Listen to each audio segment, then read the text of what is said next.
नमामि शमीशान निर्वाणरूपं विभुं व्यापकं ब्रह्मवेदस्वरूपं निजं निर्गुणं निर्विकल्पं निरीहं चिदाकाशमाकाशवासं भजेऽहं निराकारमोङ्कारमूलं तुरीयं गिराज्ञानगोतीतुमीशं गिरीशं करालं महाकालकालं कृपालं गुणागार संसारपारं नतोऽहं तुषाराद्रिशङ्काशगौरं गम्भीरं मनोभूतिकोटिप्रभाषी शरीरं स्फुन्मौलिकल्लोलिनी चारुगङ्गा लसद्भालुबालेन्दुकण्ठे भुजङ्गा चलत्कुण्डलं भ्रूसुनेत्रं विशालं प्रसन्नाननं नीलकण्ठं दयालं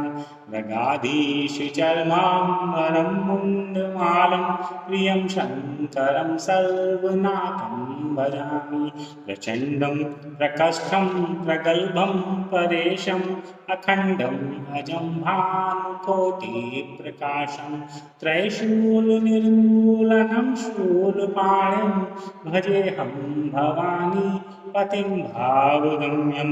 कलातीतकल्याणकल्पान्तकारी सदा सच्चिदानन्ददाता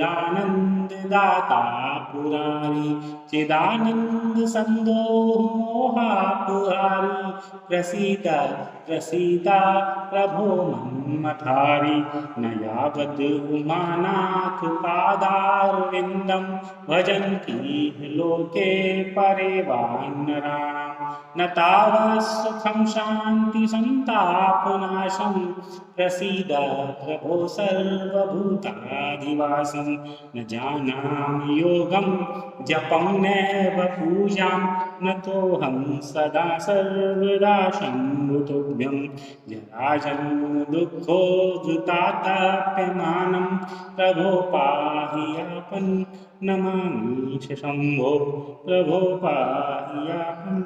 नमामि शम्भो रुद्राष्टाङ्गप्रोक्तं विघ्नेहर्तुषे पठन्ति नरः भक्त्या तेषां शम्भुः प्रसीदति।